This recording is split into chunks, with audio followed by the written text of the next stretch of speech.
Bom dia, na paz do Senhor, amados irmãos. Graças a Deus, primeiro domingo do mês de abril. Graças a Deus. E, portanto, iniciamos o novo trimestre. Abril, maio e junho, nós vamos trabalhar temas sobre o caminho, a vida, novo nascimento, a nossa caminhada, vida de santidade, novidade de vida. São vários assuntos muito importantes para o nosso crescimento, né? Para o nosso crescimento pessoal. Muito bem. Eu estava no café da manhã agora, na IBD, ali em Vila Padre Anchieta, e o pastor João Sobrinho lembrou de um assunto que o senhor retomou aqui agora, sobre os dois caminhos. E ele lembrou do livro O Peregrino, de John Bunyan. E esse livro é o livro, depois da Bíblia, era o livro mais lido no mundo, depois da Bíblia. Então, era normal as pessoas, depois de se converterem, ganharem esse livro, O Peregrino. Realmente é um livro muito importante para o novo convertido, entender a nossa caminhada. Então, você, aluno, você que está participando da Escola Bíblica Dominical, adquira esse livro. É um livro pequeno, fácil leitura, tem livros ilustrativos, né? Tem vários modelos, mas se você puder lê-lo, seria muito bom, muito edificante para a sua vida. Chama O Peregrino, é o nome do livro, John Bunyan, O Peregrino. Tem várias editoras que publicaram, então você pode buscar lá pelo Google mesmo e adquire esse livro, O Peregrino. Você vai gostar muito e vai ser muito edificante para a sua vida. Feito essas considerações, vamos ver os temas que nós vamos trabalhar com essa lição, a carreira que nos está proposta, o caminho da salvação, santidade e perseverança para a chegada no céu. E as lições que serão trabalhadas hoje, a primeira lição, o início da caminhada. 2, a escolha entre a porta estreita e a porta larga, que é a lição de número 2. A lição de número 3, o céu, o destino do cristão. 4, como se conduzir na caminhada. 5, os inimigos do cristão.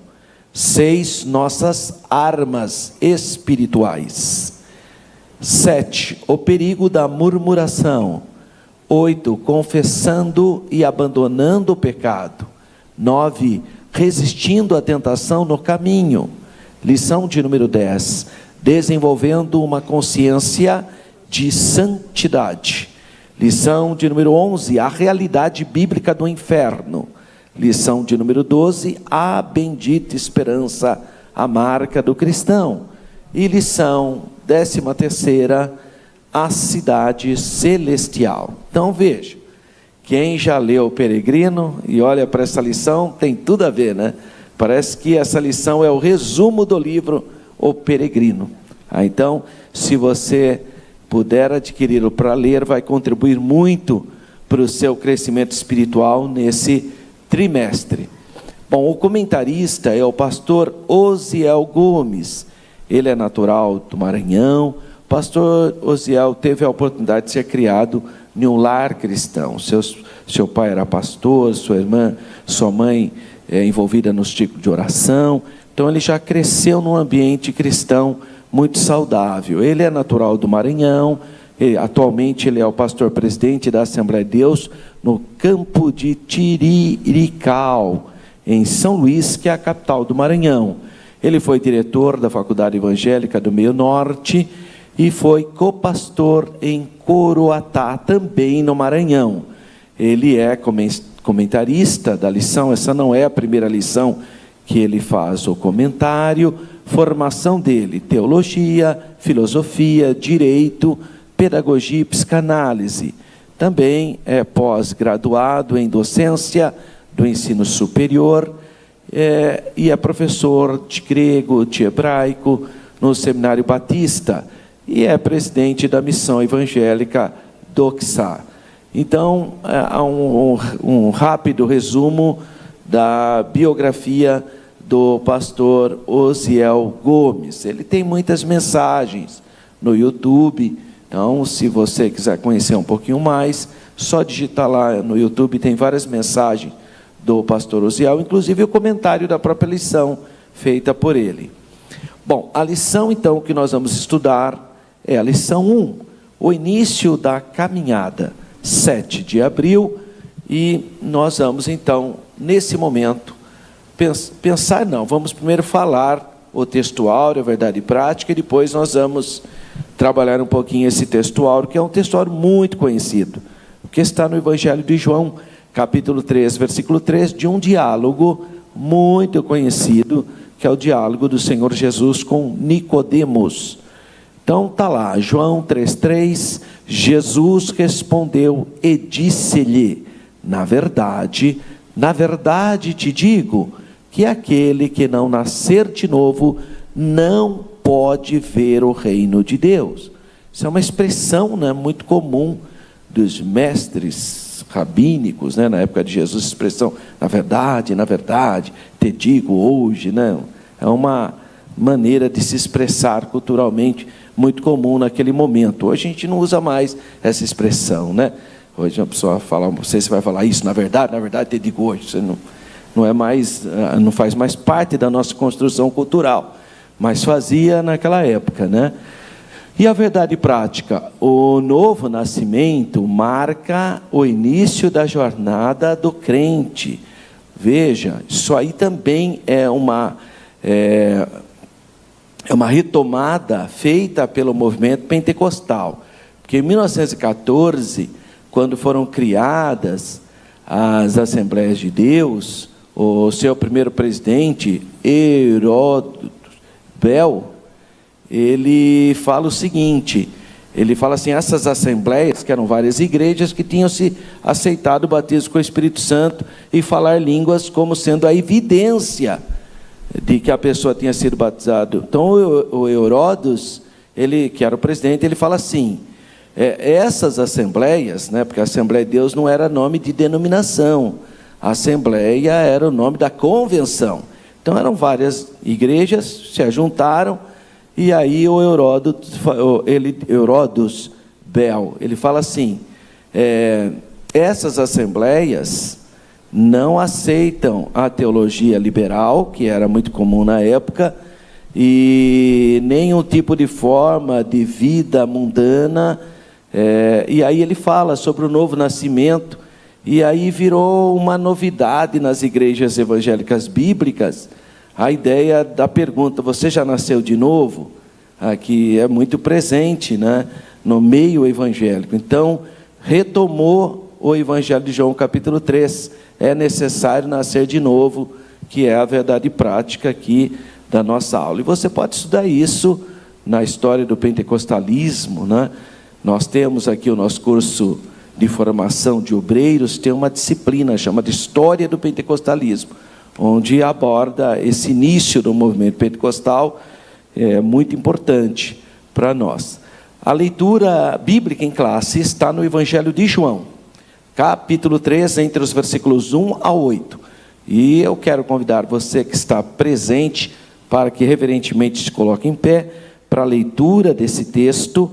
E você que está aí na sua casa, você pode abrir a sua Bíblia no Evangelho de João, capítulo 3, ou você acompanha aí pela tela mesmo, aí do seu computador, seu celular, sua televisão, ou então abra a sua lição, né, que é a primeira lição.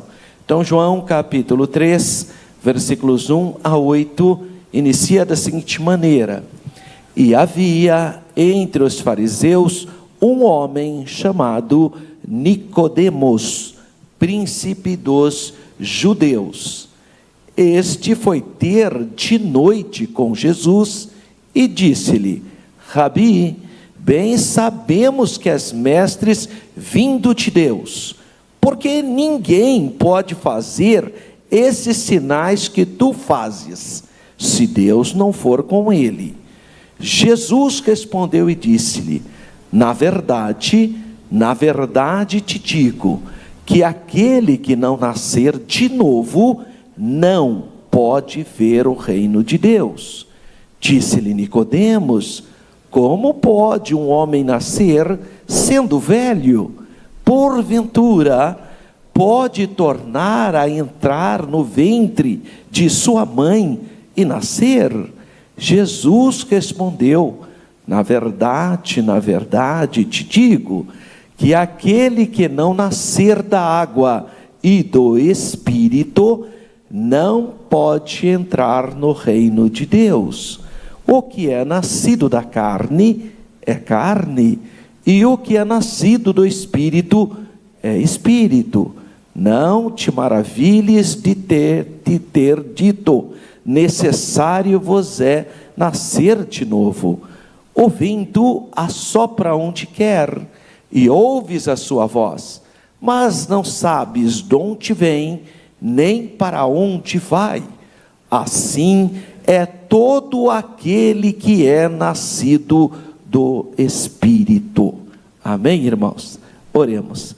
Pai Santo, Deus eterno, uma vez mais te damos graças e te pedimos com fé para o Senhor nos orientar, nos abençoar, nos alimentar espiritualmente, despertar em nós, Senhor, os dons que o Senhor tem distribuído para os teus filhos, e também acrescentar com os teus dons espirituais. Abençoa, Senhor, cada aluno, cada pessoa que nesse momento nos acompanha, que a tua boa mão esteja sobre nós, dirija-nos, inspira-nos e nos abençoe, no nome do Senhor Jesus, amém.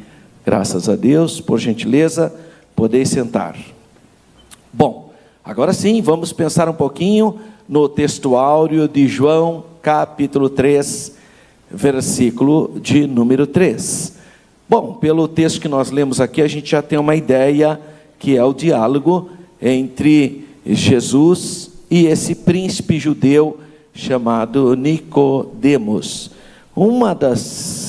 Dos elementos que nos admira nesse personagem, porque ele tem um nome grego, né? O nome dele não é judeu, e um dos aspectos que a gente analisava, a procedência de que grupo religioso a pessoa era pelo nome. Então, normalmente, nomes gregos tinham mais a ver com o grupo religioso ou seita dos saduqueus, né?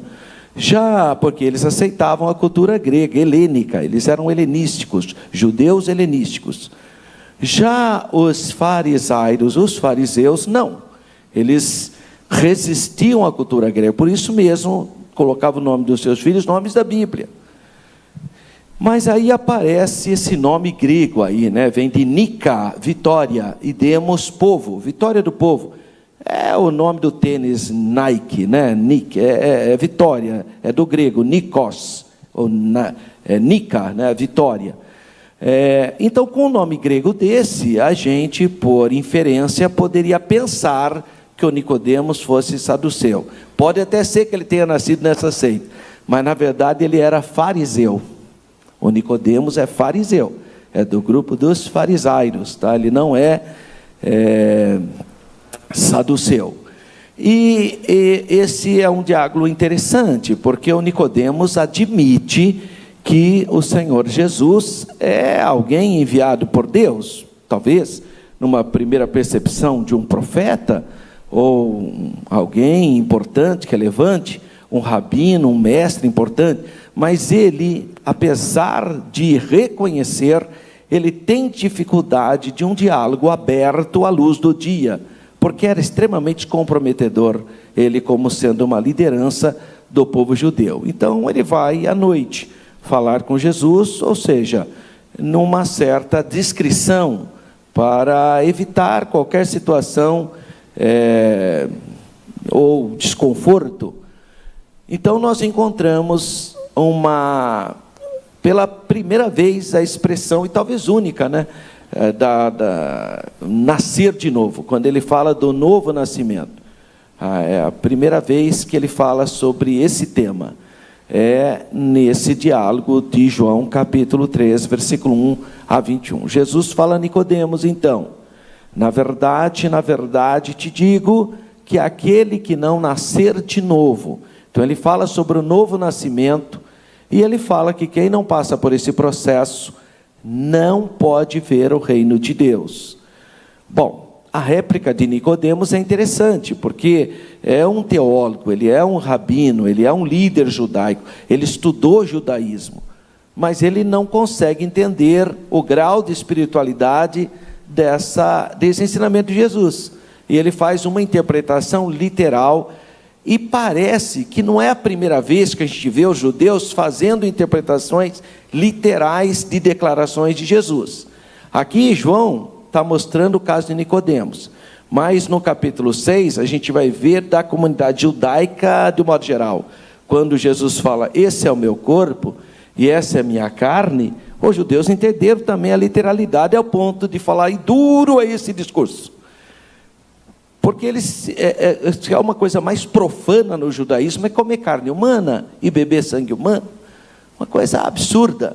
Então eles se escandalizaram, e aí Jesus, no final do evangelho, do capítulo 6 de João, fala, olha, as coisas que eu estou falando é espírito e vida, eu estou falando de coisas espirituais, não estou falando de coisas materiais, mas é uma tendência judaica de uma interpretação literal. E aqui Nicodemos passa por esse mesmo processo, porque ele fala assim, mas nascer de novo, então eu preciso nascer de novo para ver o reino de Deus, ou seja, para entrar no reino de Deus. Bom, mas então eu preciso, se eu já sou uma pessoa velha, embora velho aí não necessariamente tenha a ideia de muita idade, mas de uma pessoa já experiente, ele fala, mas eu já, um ser humano adulto, eu voltaria no ventre da minha mãe? E aqui você percebe que ele não é saduceu, porque se ele fosse saduceu, ele ia achar que Jesus está se referindo ao que hoje a comunidade espírita defende. Ele pensa, a comunidade espírita interpreta isso como reencarnação. Então falar novo nascimento, não, mas Jesus não está falando nada de reencarnação. E o Nicodemos, por não ser saduceu, também não entende dessa maneira. Por isso mesmo que ele fala, então eu preciso voltar para o ventre da minha mãe e nascer de novo? É isso que o senhor se refere? Seria pouco provável, mas ele faz essa colocação. Essa réplica de Nicodemos, por inferência, e às vezes explicitamente a gente consegue entender que ele fez a interpretação humana, uma interpretação literal, física, do que o Senhor Jesus disse. A interpretação errônea de Nicodemos fornece a Jesus, então, a oportunidade de fazer o esclarecimento. Isso é uma pedagogia, uma metodologia judaica. Nunca responde, ou se responde, e responde perguntando. Então, é uma metodologia rabínica. Ele fala, então, da necessidade de um novo nascimento espiritual, e não um segundo nascimento físico, e muito menos, aqui não está em hipótese alguma a ideia da reencarnação, advogada hoje pelo segmento espírita. Não tem a ver com isso. A interpretação errônea e o esclarecimento resultante dela são refletidas em um jogo de palavras do versículo 3, e que são repetidas no versículo de número 7. Então a palavra grega aqui é aothen, traduzida pela NVI, que é a nova versão internacional, como de cima, é o nascimento de cima, ou novo nascimento, ou nascer de novo. O fato de Nicodemos entender no sentido nascer de novo, leva a concluir que Jesus fala de um segundo nascimento, e não é exatamente o que é literal, né? De um segundo nascimento físico. Então a resposta de Jesus, nos versículos 6 e 8, mostra que ele se refere à necessidade do nascimento espiritual, ou seja, um nascimento de cima, feito pelo Espírito Santo na vida de cada ser humano. Esse novo nascimento não é um ato humano. Então, com isso, ele quebra dois princípios O primeiro, o equívoco de Nicodemos em falar do nascimento material. Ele não está se falando de coisas humanas. E o segundo, a doutrina pagã grega da transmigração da alma, advogada hoje pela comunidade espírita. Sem chance, não entra, não tem essa possibilidade interpretativa. Então, porque ele está falando de algo espiritual promovida pelo poder do Espírito Santo. Então, não se refere apenas a algo humano, é transcendente, como ele fala em João 3,8. É necessário, então, a atividade, a operação do Espírito Santo para que ocorra o novo nascimento. Não é algo natural, comum, do cotidiano das pessoas, como não. Tem que haver uma intervenção do Espírito de Deus para que a pessoa realmente mude de vida. Então, não consiste apenas em percepção ou compreensão mais excelente, mas uma mudança, uma transformação individual, e aqui a referência é 2 Coríntios 5,17. Mas se alguém agora está em Cristo, nova criatura é. As coisas velhas se passaram, eis que tudo se fez novo. Então essa é a referência de 2 Coríntios 5,7. Antes de nós entrarmos na nossa declaração de fé, que isso está na nossa declaração de fé, no item 6, fala sobre o novo nascimento, deixa eu apenas aqui ainda trabalhar uma expressão que às vezes as pessoas acabam tendo problema com essa ideia. Aqui no Evangelho, no capítulo 3, ele fala sobre o novo nascimento, e ele usa alguns termos aqui, muito importante. Ele fala aqui no versículo de número 6, né? O que é nascido da carne é carne, o que é nascido do Espírito é Espírito. Então não te maravilhes de ter dito, necessário vos é nascido. Aí ele falou, vento assopra onde quer, e não sabeis de onde ele vem, nem para onde vai. Assim é todo aquele que é nascido do Espírito. E aí o Nicodemos faz a pergunta, como pode ser? Ele está tendo alguma dificuldade aqui, teológica.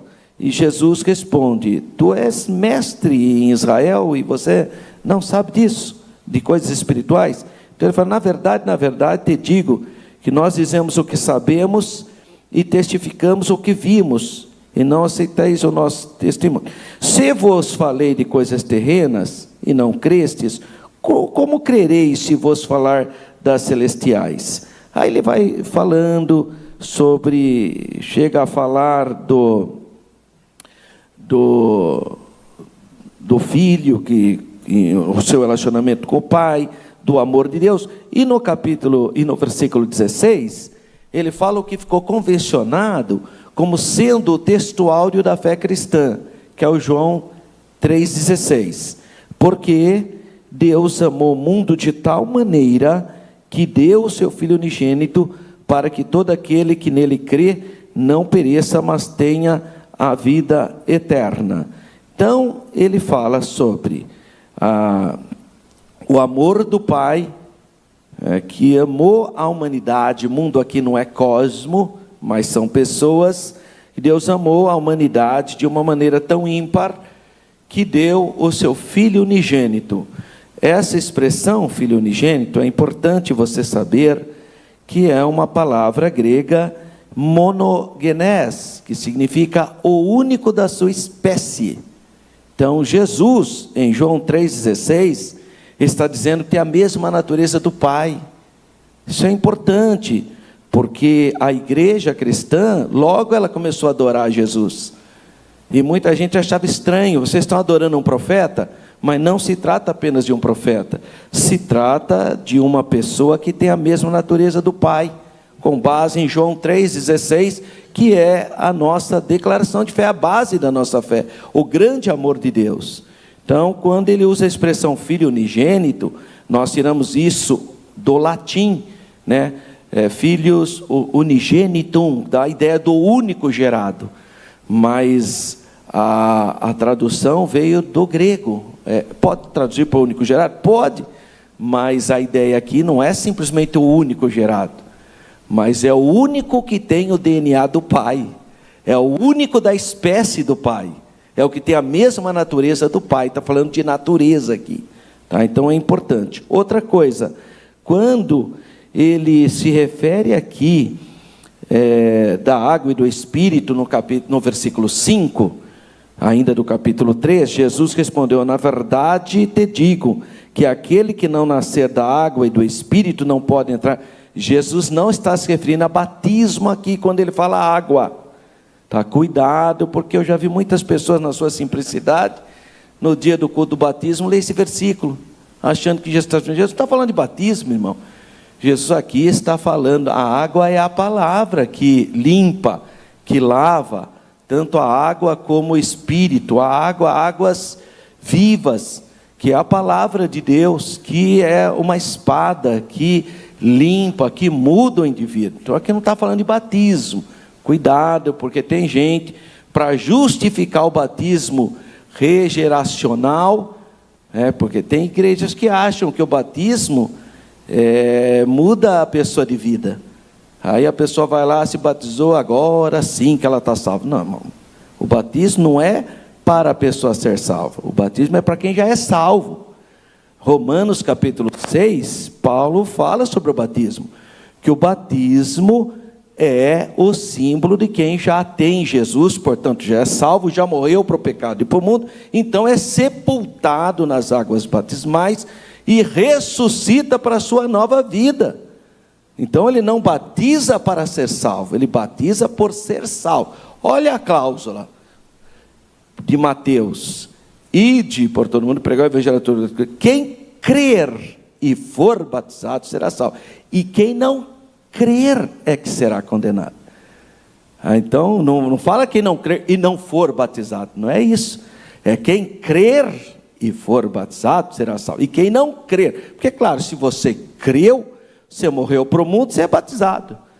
Agora, a cerimônia do batismo não te dá, em espécie alguma, uma graça especial, ao ponto da pessoa achar que, agora sim, eu fui batizado. Sim, você foi batizado em cumprimento da palavra de Deus, mas porque você creu, que o que resolve o problema da humanidade é o sacrifício expiatório de Jesus, não é uma cerimônia religiosa. Se fosse uma cerimônia religiosa, Jesus nem precisava ter morrido na cruz. O batismo era estabelecido e tinha resolvido todo o nosso problema. Não pôde, porque é o sangue de Jesus que purifica o nosso pecado. Houve sim uma tendência das pessoas interpretarem que o batismo lavaria ela do pecado. Ficaram em pânico quando? Ou em dúvida pelo menos, quando Jesus entrou para se batizar, porque Jesus nunca cometeu pecado. Aí Jesus entra nas águas para se batizar. Que é isso? Eu é que, como o senhor vem a mim, eu que tenho, né, que vir a ti, não tu. Falou, não, pode batizar para se cumprir a justiça de Deus, porque não tinha nada a ver com o que eles estavam pensando, que é o antigo banho e rito judaico da purificação do pecado, da lavagem. Olha o problema. Aí Jesus vai lá nas águas, mas Jesus nunca pecou, nunca houve engano na boca de Jesus. Então por que ele se batizou? Aí quebra de novo essa doutrina dessas igrejas que insistem. Aliás, até no nosso meio correu essa ideia, porque eu era jovenzinho, pessoas diziam, por que você não quer se batizar? Não, ele é muito jovem ainda. Em outras palavras, é a teoria de Constantino, deixa ele pecar bastante para depois ele ser lavado nas águas. Olha que bobagem, mas isso correu. E muitas pessoas, eu sou muito novo para ser batizado. Não, mas você não crê em Jesus? Você não nasceu de novo? Então você vai ser batizado conforme a ordenança de Jesus. Não tem a ver com essa ideia, não, eu sou muito novo, que depois eu dou uma bola fora. Quer dizer, ele está achando que a água purifica. Por isso que tem igreja que batiza 50 vezes o indivíduo, foi lá batiza, porque a ideia da lavagem. Então são erros teológicos presentes em muitos grupos religiosos. A nossa declaração de fé no item 6 diz o seguinte: cremos na necessidade absoluta do novo nascimento, pela graça de Deus, mediante a fé em Jesus Cristo, e pelo poder atuante do Espírito Santo e da palavra de Deus, para tornar o homem aceito no reino dos céus. Olha a citação, João 3:3 até 8 e Efésios 2, 8 e 9, pela graça sois salvos, por meio da fé, isso não vem de vós, é dom de Deus, não vem dos homens, para que ninguém se glorie, mas pela graça sois salvos, por meio da fé. No capítulo 10 da nossa declaração de fé, que é o artigo que fala sobre salvação, e olha, regeneração, santificação, glorificação, são todas doutrinas. São doutrinas. Por exemplo, se uma pessoa chegar para mim e falar assim: pastor, se eu perguntar para ele, me fala uma doutrina da Bíblia, se falar o sangue de Jesus tem poder, isso é doutrina, porque ele não está conseguindo me falar de maneira sistemática, que é a doutrina da expiação, mas ele tem o conceito correto, o sangue de Jesus nos purifica de todo pecado. Então quando a pessoa falar, me fala uma doutrina aí, se ele falar santificação, está correto, a doutrina da santificação. Fala uma doutrina para mim, Pai, Filho e Espírito Santo, eu creio no Pai e Filho, está correto, é doutrina. Ele não está sabendo articular de maneira talvez sistemática, mas ele tem o conceito correto, isso é doutrina. Me fala uma doutrina, santificação, é doutrina, irmão, claro que é. Fala uma doutrina aí para mim, a doutrina que nós cremos no Pai, no Filho e no Espírito Santo, está correto, é a doutrina da Santíssima Trindade. Então às vezes a pessoa não sabe me falar de maneira sistemática, mas isso são doutrinas da Bíblia, é diferente de usos e costumes da nossa identidade denominacional. Então no capítulo 10, quando ele vai falar sobre a doutrina da salvação, ele aborda os aspectos doutrinários da regeneração, da santificação e da glorificação, que é o final desse processo. Então, regenera, entra para o processo de santificação, até ocorrer a glorificação com a volta do Senhor. Então, regeneração, que é o novo nascimento, é a transformação do pecador em uma nova criatura. Através do quê? Do dinamis, da última aula que nós tivemos, o poder de Deus, como resultado do sacrifício de Jesus efetuado na cruz do Calvário. Então, irmãos, quando você olha para Jesus, você confessa que em Jesus é o seu Salvador, você sente-se como um pecador e clama pelo sacrifício de Jesus, ocorre em você essa transformação no seu coração. Agora, claro, que isso não foi uma iniciativa sua simplesmente, não é isso. Na verdade, o Espírito Santo, a graça de Deus se há manifestada, trazendo salvação a todos os homens. É o Espírito Santo que está tocando em você, para você crer ou deixar de crer. Então, o primeiro toque sempre será de Deus. É impossível um dia você acordar e falar, sabe uma coisa? Eu vou aceitar Jesus como meu Salvador pessoal. Isso não é o Espírito Santo que está trabalhando na sua vida para você vir e aceitar a Jesus. É a operação do Espírito Santo, não é uma iniciativa nossa. Então, o Espírito Santo está tocando em todos os corações. É o que Paulo fala em Tito capítulo 2, porque a graça de Deus se há manifestada, trazendo salvação para todos os homens. Agora, nem todos abrem a porta. Eis que estou à porta e bato. Tem gente que vê que é Jesus, vê que a salvação é Jesus, mas ele não quer, ele fecha a porta. Ele vê, ele sabe. Eu conheço muita gente que até fala para a gente, eu sei qual é o caminho da verdade, mas no momento eu não quero. Então é ele que está tomando a decisão dele, né? Então quem crer e for batizado será salvo. Só que o primeiro toque sempre é de Deus. É Deus que convence a gente, é o Espírito Santo. E aí você tem a sua decisão, se você quer servir a Jesus ou não. Você é livre. Aliás, só existe amor se houver liberdade, porque se não houver liberdade não há amor verdadeiro, não há. Se você foi programado para amar, que amor é esse? Você foi programado. Então você não ama nada, você é obrigado a fazer aquilo. Agora, se eu espontaneamente querer amar, espontaneamente, não foi ninguém que me obrigou, tá? Eu quero amar, aí é amor verdadeiro. São coisas diferentes. Então já deu para perceber que a determinação é um problema. Porque se você foi determinado a amar, você não tem opção. Agora, se você teve a liberdade de ter consciência para escolher o amor ou rejeitá-lo, aí é diferente. Então a regeneração é a transformação do pecador em uma nova criatura pelo poder de Deus, como resultado da obra expiatória do Calvário. Agora, essa obra é conhecida, esse trabalhar de Deus no nosso coração, é conhecido como novo nascimento, ou nascer de novo, ou nascer no Espírito, ou nascer da água e do Espírito. Trata-se de uma operação do Espírito Santo na salvação do pecador, porque aí cai as cadeias, e ele passa a caminhar não mais como escravo do pecado. Então ensinamos que já salvo, justificado e adotado como filho de Deus, o novo crente entra de imediato no processo da santificação, pois assim requer a sua nova natureza em Cristo.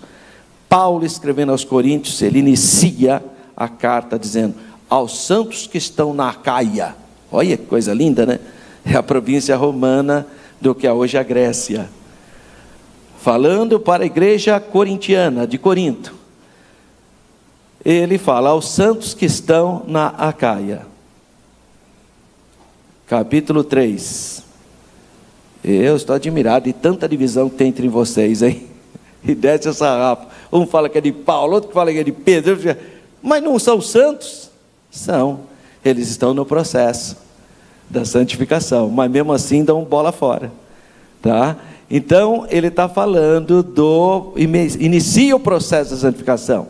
Então é um processo, tá?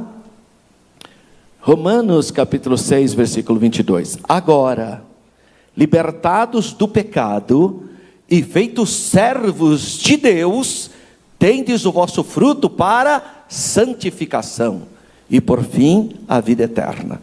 Então todos nós que nascemos de novo estamos no processo da santificação. Glória a Deus. E 1 Tessalonicenses capítulo 4 versículo 3 declara: esta é a vontade de Deus, a vossa santificação, que vos abstenhais. Aqui apareceu a palavra prostituição, mas a palavra grega aí é porneia, todo tipo de impureza sexual, não especificamente só a prostituição, mas todo tipo de impureza ligada à sexualidade humana. Então olha só a exortação do Espírito Santo dada através do apóstolo Paulo. Esta é a vontade de Deus. Qual? A vossa santificação, que vos abstenhais da prostituição.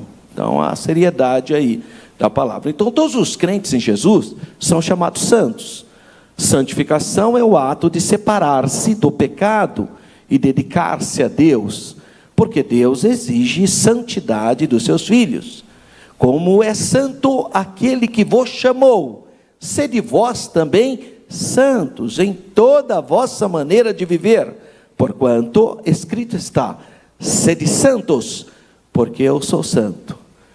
Por que você vê a sociedade pagã debilitada e caindo em todo tipo de perversidade humana? Porque suas divindades eram profanas.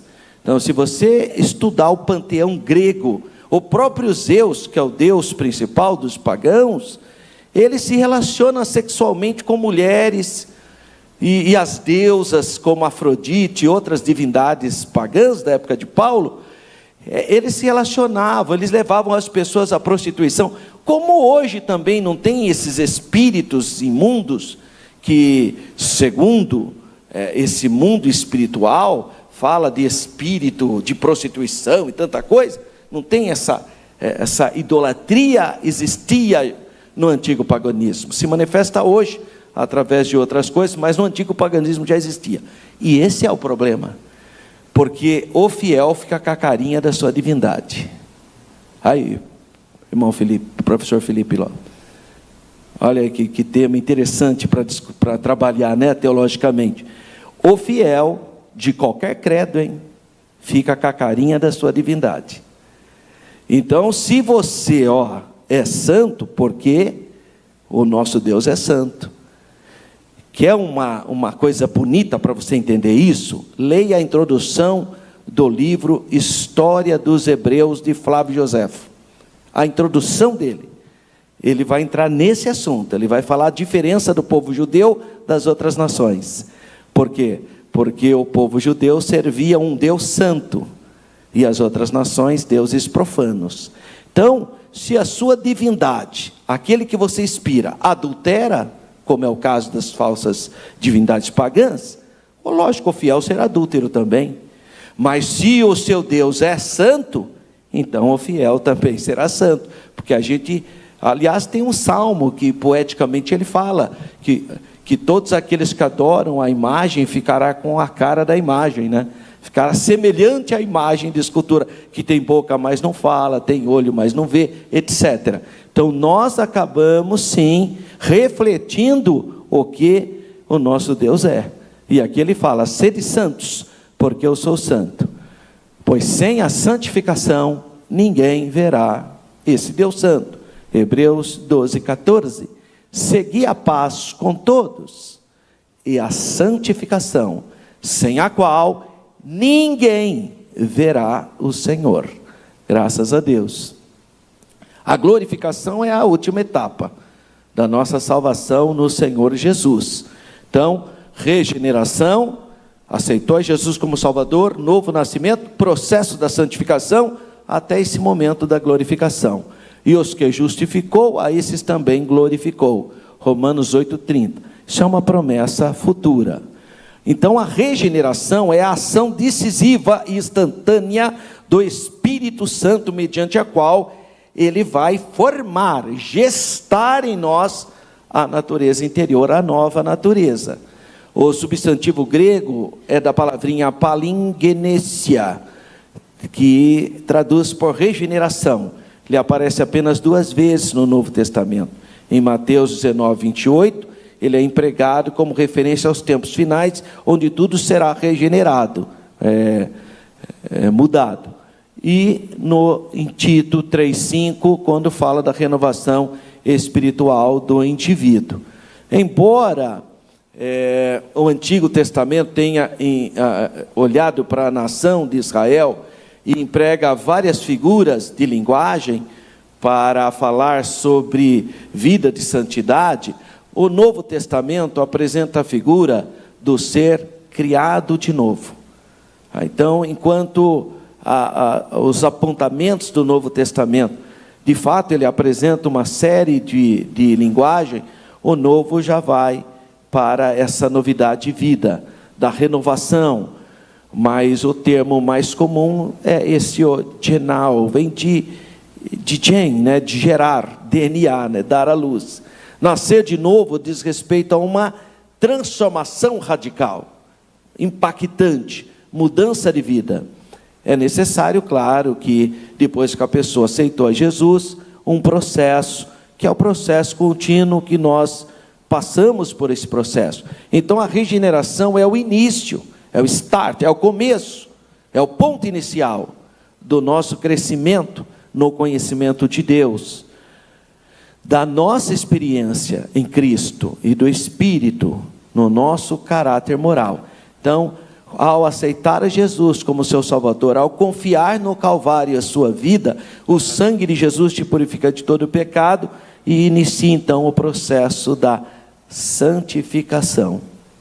E nós estamos, pela graça de Deus, nesse processo, esperando o próximo processo da regeneração, da glorificação, que ocorrerá quando Jesus vier. O nosso corpo que é mortal se transformará no corpo glorioso. Isso então é um segundo momento. Muito bem.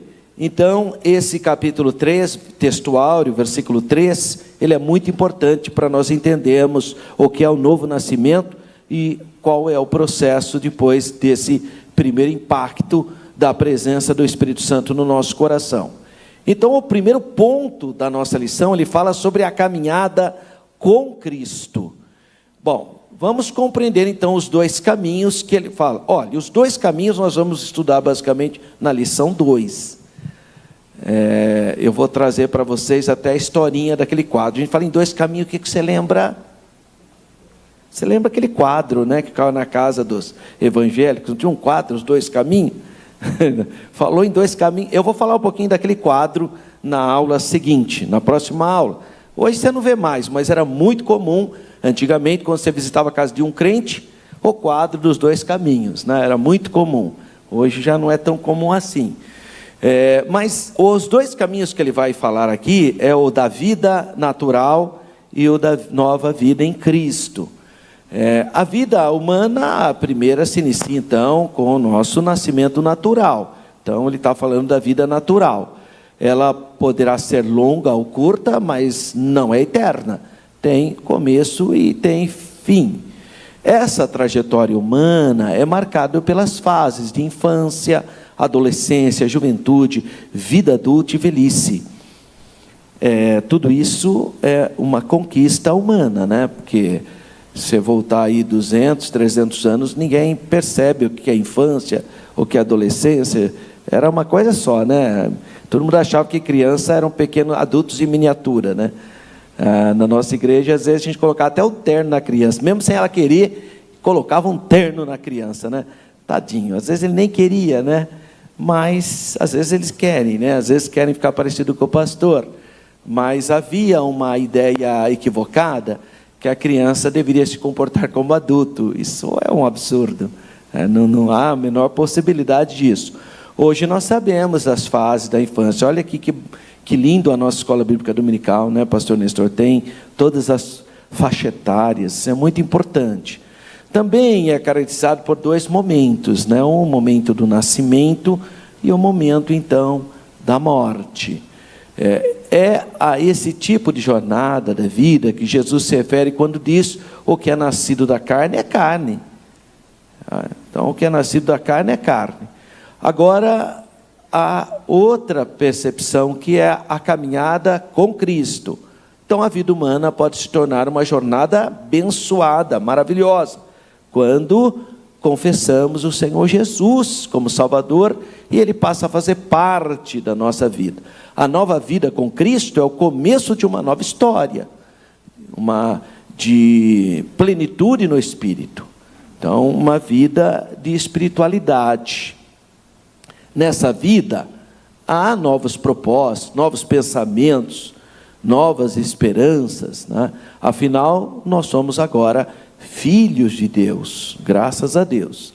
Esse tipo de jornada de vida que nosso Senhor se refere, quando diz lá em João, capítulo 3, versículo 6, o que é nascido do Espírito é Espírito, né? É essa vida espiritual que ele está falando. Então, nesse primeiro momento, ele fala da caminhada humana, da carne, que é o nascimento, a morte, que é da carne, é carne. E vai falar da caminhada espiritual. E os três companheiros da nossa caminhada. Quando recebemos o Senhor Jesus, o Pai passa a ser nosso Pai, né? O Pai do Senhor Jesus passa a ser nosso Pai também. Agora somos cuidados, instruídos e fortalecidos pelo nosso Pai. Então nós passamos a ter um relacionamento de pai e filho. Além do Pai, nós temos o seu Filho, como aquele que nos concede a vitória sobre a carne, sobre o pecado, sobre as concupiscências da carne, a soberba da vida, as concupiscências dos olhos, que é através dos méritos expiatórios de Jesus na cruz do Calvário. E por nos amar, nos concedeu vida eterna, segurança para fazermos parte do seu reino. Finalmente, temos agora o terceiro membro da Trindade, que é o Espírito Santo. Aí ele vai citar João 14. Mas se eu retomar, eu percebo que na doutrina da salvação, as três pessoas são fundamentais. Por quê? Porque o Pai tem um plano, redimir a humanidade. Então, o Pai ama a humanidade de tal maneira que Ele tem um plano. Quem ama, compartilha. Então, o plano dele é o quê? Salvar o ser humano, eu e você. Então, o Pai envia quem? o Filho, não é o Pai que vem. Não é o Pai, é o Filho. Quem irá por nós, né, diz o profeta Isaías? É o Filho, é o Messias, o Machia, o Verbo que se esvazia, que se faz carne. Então, Jesus é o Salvador, é Jesus que derramou a cruz. Tá, mas a Bíblia fala, Jesus falou, quem vê a mim vê o Pai. Sim, porque ele está em unidade com o Pai. Não é que ele seja o Pai, é que ele está em unidade com o Pai. Então, Jesus é o Filho do Pai. O Pai enviou seu Filho. Então o Pai ama a humanidade e envia o seu Filho. Agora, quem convence você dessa verdade é a pessoa do Espírito Santo. O Espírito Santo nos convence da justiça, do juízo e da verdade. Portanto, nós somos salvos pela Trindade, porque o Pai fez o plano, o Filho executou o plano, mas quem nos convence dessa verdade é o Espírito Santo. Portanto, Pai, Filho e Espírito Santo trabalham na obra da redenção.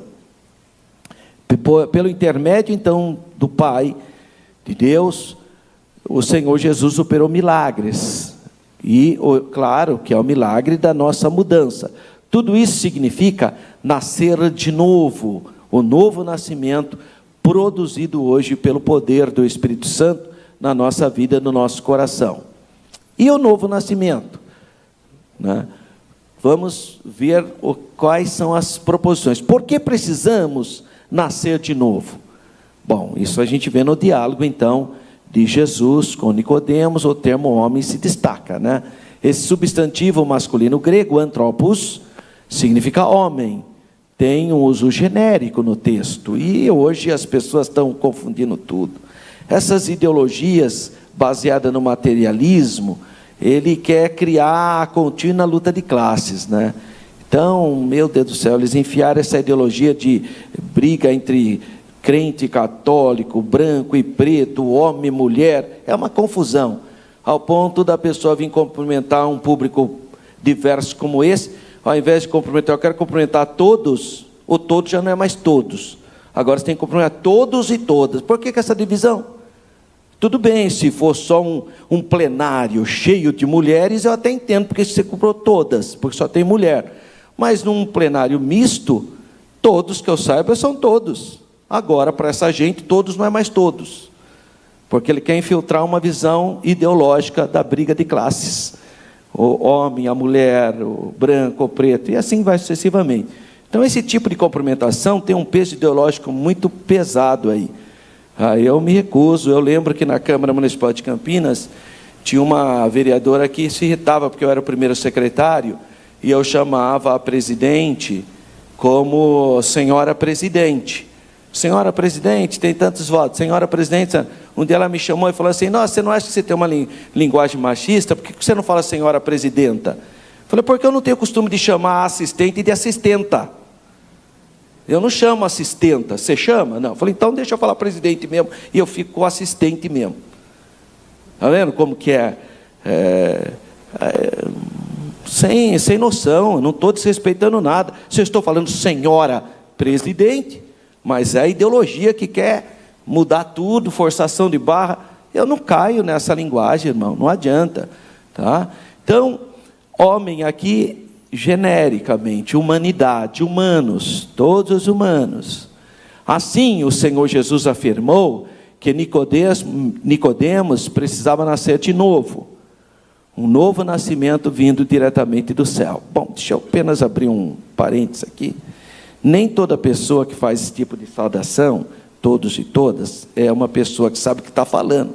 Tem gente que está reproduzindo apenas o que ouviu. Tá? Então, não é porque também a pessoa fala, quero cumprimentar todos e todas, é que ele é comunista, né? Cuidado, porque às vezes a pessoa, coitada, está falando aquilo que é uma reprodução social. Ela vai cerebral mesmo, em outras palavras. Tanto se ouvir aqui, você sai e fala, teve até um irmão que veio aqui, quero saudar a todas e a todas com a paz do Senhor. Olha que fraqueza. Você sofreu um peso ideológico, mas ele não falou, porque ele imagina, ele é crente, teve essa fraquezinha, né? Assim, o Senhor Jesus afirmou que Nicodemos precisava nascer de novo, um novo nascimento, vindo diretamente do céu. Nesse sentido, todo ser humano precisa passar pelo processo da regeneração, porque senão não vai entrar no reino de Deus. Tem que nascer de novo, tem que experimentar um ato de fé, a ação divina do Espírito Santo. Se não nascer de novo, não verá o reino de Deus. Isso aí não tem outra forma. E 2.2, a religião não faz novo nascimento. Nicodemos era um príncipe judeu. Pensa num homem bom, é o Nicodemos, irmão. Um homem piedoso, um homem boníssimo, fiel na sua tradição, não era idólatra, não tinha vícios, um homem bom, um religioso. Então a inclusão do termo fariseu no relato evidencia que era um homem bem enraizado na tradição judaica, porque a seita dos fariseus, ela era um grupamento muito ligado à legislação mosaica. Eles eram os verdadeiros discípulos de Moisés mesmo, nessa percepção religiosa. Ele conhecia profundamente o Deus de Israel, a história da Bíblia, segundo a tradição monoteísta do judaísmo, conhecia a Torá, o Pentateuco, os profetas, os salmos, a história, os juízes. Então era um homem com vasto conhecimento bíblico. Mas o que se nota, sua tradição não oferecia o que ele mais precisava, o que a alma dele precisava. É nesse contexto que Nicodemos vai ao encontro com Cristo, identificando nele o real poder de Deus, conforme nós podemos observar nessas palavras. Ninguém pode fazer esses sinais que tu fazes, né? Isso mostra um reconhecimento, embora ele não teve coragem de ir durante o dia. Tem esse elemento aí, né? Conhecendo bem o coração desse príncipe judeu, Jesus foi direto no ponto. É como se Jesus ouvisse o Nicodemos chega elogiando, né? Mestre, puxa vida, olha, pelos sinais que tu fazes, né? Enchendo de elogio, né? Só pode ser de Deus e tal. É como se Jesus falasse: ô Nicodemos, não vem disfarçando não, você tem que nascer de novo. Seria mais ou menos isso, né? No contexto bem popular, né? Não vem querendo me elogiar não, você tem que nascer de novo. Claro que Jesus não é grosseiro assim, né? Então Jesus falou: olha, você precisa nascer de novo, né? Falou de maneira elegante, né? Ô irmãozinho, deu uma mistura aí nos slides, você pode arrumar aí para mim? Obrigado, irmão. Então, o diálogo de Jesus com o Nicodemos, Jesus vai diretamente no ponto. Você precisa nascer de novo. O novo nascimento é um processo, e seu processo, né? O novo nascimento é imediato, na hora que a pessoa aceita Jesus, mudança de vida, passa a ser governado por Cristo. A expressão de novo, que significa do céu, mostra que a nova vida com Cristo, isto é, a vida eterna, gerada por intermédio da palavra, que são as águas purificadoras, vem de cima, vem de Deus, não é do homem. Então é uma operação do Espírito. Para explicar esse processo de nascer de novo, o Senhor Jesus então usa dois termos: água e Espírito. E eu vou repetir, a água aqui não tem absolutamente nada a ver com o batismo.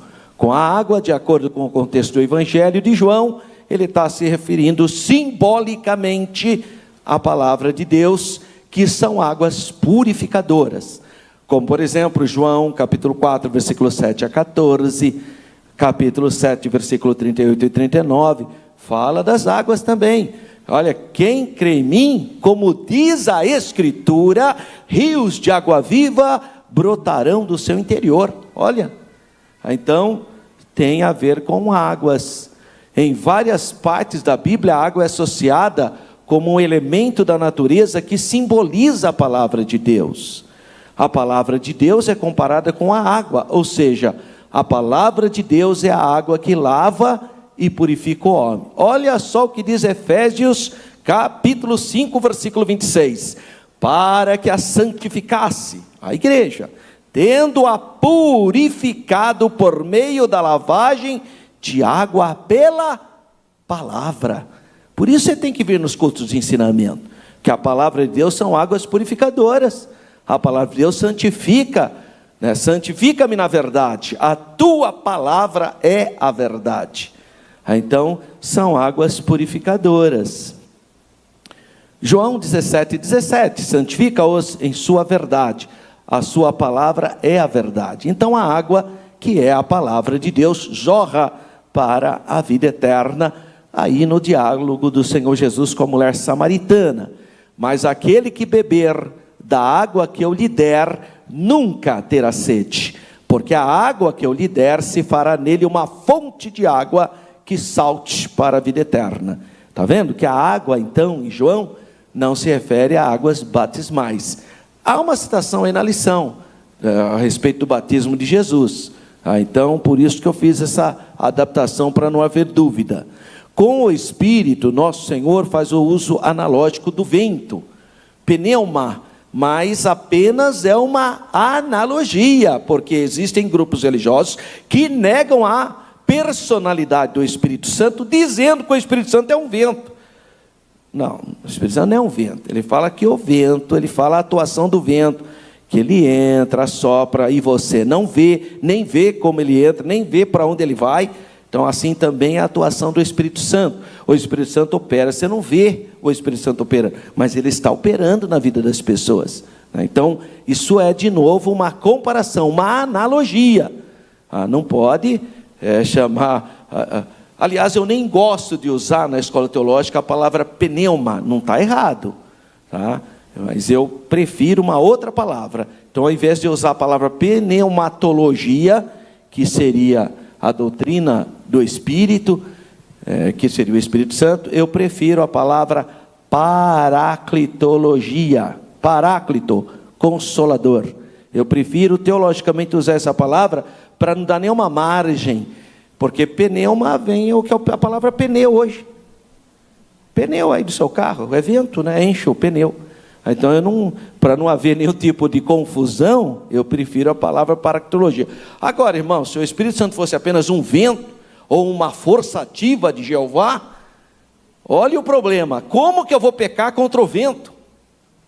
Porque a Bíblia diz que todos os pecados serão perdoados, contra o Pai e contra o Filho, mas jamais contra o Espírito Santo, que é o pecado de morte. Mas como que eu vou pecar contra um vento, que é algo inanimado? Você vai xingar o vento?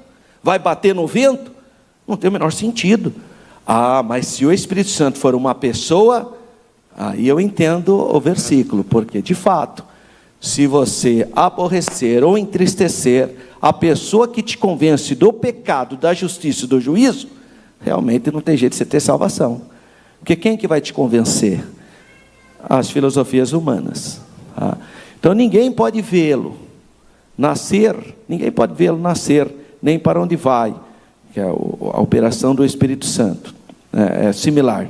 Semelhantemente, a vida com Cristo se inicia pela regeneração, como obra do Espírito Santo. Você não vê, às vezes a pessoa está aqui ouvindo agora essa aula, e ocorre o novo nascimento, lá na casa dela, está lá assistindo, né? Esse processo é o milagre do alto, é o mistério da fé. E terceiro tópico, o Novo Testamento e a caminhada de fé do cristão. Então, o Novo Testamento, o conceito do Novo Testamento como escritura, é um processo também gradual na vida da igreja. No início, ele não era visto pela igreja como um livro, mas como uma unidade, que fazia a diferença entre a antiga aliança, a Torá, a lei, e a nova aliança evangélica, com o cumprimento pleno em Jesus. Só no século III, já para o século III, quando Tertuliano, um teólogo, usou esse termo, Antigo e Novo Testamento. Falava escrituras, falava escrituras judaicas, escrituras gregas, nem isso falava no início, porque toda a escritura era grega mesmo. Até o Antigo Testamento é Septuaginta. Então, mas aí o Tertuliano falou, não, os livros da antiga aliança e da nova aliança. Então ele deu essa divisão teológica. Isso é o mesmo que deu o conceito teológico, se são três pessoas, Pai, Filho e Espírito Santo, então é uma trindade, um único Deus, eternamente subsistente em três pessoas. É o mesmo que criou o termo trindade, de cunho teológico, também criou a expressão Antigo e Novo Testamento, né? Como eu já expliquei para vocês, tem gente que diz que não crê na Trindade porque a palavra Trindade está na Bíblia. Então eu acho que ele não deve crer na Bíblia também, porque a palavra Bíblia não está na Bíblia, né? E veja que nó que ele vai ter na cabeça dele, né? Esse entendimento deriva das raízes bíblicas de 2 Coríntios 3,6. Neste contexto, a palavra aliança ganha relevância. Paulo vai falar sobre isso. Então, trazida pela Septuaginta, a palavra grega didática, querendo ver a palavra didática, de acordo com Jeremias 31, ela tem o sentido de ordenação, dispensação, economia da salvação. O latim traz outro termo, testamentum, que vem, quase que vem para nós como sacramentum, né? Quase que vem com essa ideia. Assim, do ponto de vista canônico, o Antigo e o Novo Testamento formam o quê? O cânon cristão, as Sagradas Escrituras. O tema principal do Novo Testamento é Jesus, né, irmão? Aliás, o tema da Bíblia. A Bíblia é cristocêntrica, é um livro da redenção. É um livro de história? Não, mas tem história. É um livro de geografia? Não, mas tem geografia. É um livro de filosofia? Não, mas tem filosofia. É um livro de pedagógico? Não, mas tem pedagogia. Porque o que é? É um livro da redenção. Ele fala sobre a redenção. Então há diversos personagens apresentados nesse documento sagrado, mas todos ganham relevância apenas quando estão relacionados a Cristo, a redenção. Tudo se volta então para a pessoa de Jesus. Em outras palavras, a Bíblia é cristocêntrica. Todos os livros da Bíblia você encontra o Mashiach, o Cristo. E a importância do Novo Testamento na caminhada do cristão. Bom, o Antigo Testamento tem grande importância, por quê? É o que Inácio de Lyon, um pai da igreja, disse: o Antigo Testamento é a pedagogia divina. Tudo o que aconteceu lá com o povo de Israel me ensina erros e acertos. O Senhor Jesus o dividiu, evidenciando 3 categorias, como lei, profetas e escritos, que era a maneira que o Antigo Testamento era dividido na época do Senhor Jesus e ainda hoje para os judeus, dividido em 3 partes: leis, profetas e escritos. O cristão deve começar a sua jornada na fé, então, de preferência, lendo o que? O Evangelho de João, o Novo Testamento, ou o Novo Testamento de um modo geral, que vai falar sobre a vida de Jesus, a sua morte expiatória, seu nascimento, suas curas. No Antigo Testamento nós temos a promessa, no Novo o cumprimento. Então ambos são relevantes e importantes. Então esse negócio de falar, mas eu não leio o Antigo Testamento, para mim eu estou aqui na graça, para de bobagem, irmão. O Antigo Testamento você tem que ler sim, é o alicerce da casa. Tudo foi cumprido em Jesus, então pode ler sim. Nesse testamento temos a consumação do plano do Pai em Jesus para o ser humano, para que o ser humano fosse o quê? Reconciliado, iniciasse a sua peregrinação para Canaã. Até a peregrinação do povo de Israel no deserto para Canaã tem a ver com a nossa saída do mundo do Egito, e nós estamos no deserto peregrinando para entrar na Canaã celestial. É pedagógico tudo que tem no Antigo Testamento. Então, para nós fecharmos, a jornada com Cristo tem início com o novo nascimento. É necessário nascer de novo. Ela se estende por meio de uma peregrinação espiritual, que nós chamamos de santificação, o nosso relacionamento com o Senhor Jesus. Nessa peregrinação, os que começaram a nova vida com Cristo, podem contar com a presença do Pai, do Filho e do Espírito Santo, as 3 pessoas relevantíssimas para a nossa salvação. Assim, somos guiados pela palavra exarada no Antigo e no Novo Testamento, mas especialmente no Novo Testamento, que fala do nascimento, da vida, da morte, da ressurreição de Jesus, em quem a nossa fé está fundamentada. Graças a Deus. Meus irmãos, se Deus nos permitir, nós estaremos no dia 14 de abril, que é o próximo domingo, estudando sobre a lição 2. O que fala a lição 2? É a escolha entre a porta estreita e a porta larga. Por isso que eu falei que eu ia trazer para vocês um rápido comentário sobre o quadro Os Dois Caminhos. porque eles refletem esse assunto aí, a escolha entre a porta estreita e a porta larga. Que os irmãos tenham uma semana de paz, de bênção, de vitória. Muitíssimo obrigado, fiquem todos na paz do Senhor, amém.